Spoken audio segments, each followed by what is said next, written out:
The Heart and Stroke Foundation says that for 50% of the people that are first diagnosed with heart disease, their first symptom is death. And if you look at my experience, my dad was, basically that coin getting flipped and tails you lose, but for me it was heads you win. It was 5 years ago, actually, next month, that I was out on the tennis court trying to get to the top of my tennis ladder. I'm a pretty competitive guy, but when I went out to play that match, I actually had to stop halfway through. I couldn't breathe. Overnight, I went from healthy to health risk.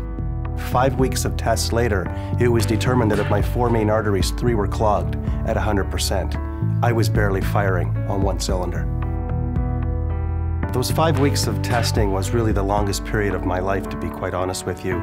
But once you're diagnosed, you kind of reflect back on what had been going on in your life. And I did realize that sometimes I would park further away and have to walk closer to a mall or a shopping center or even at work.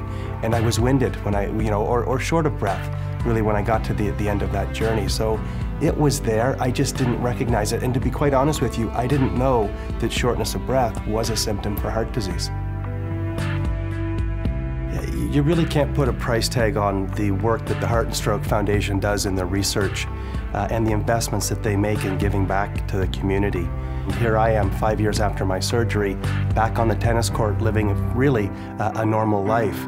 And that's why I do what I do for the Heart and Stroke Foundation in giving back. And I know that's why so many of the riders and volunteers that participate in the Basel Ride for Heart do as well. We've all got a story, and we're all trying to make a difference to make death wait.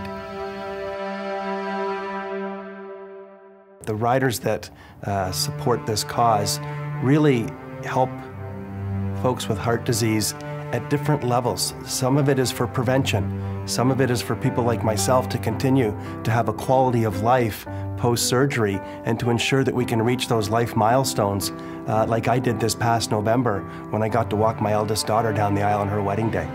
You can't put a price on what those guys do. You can't.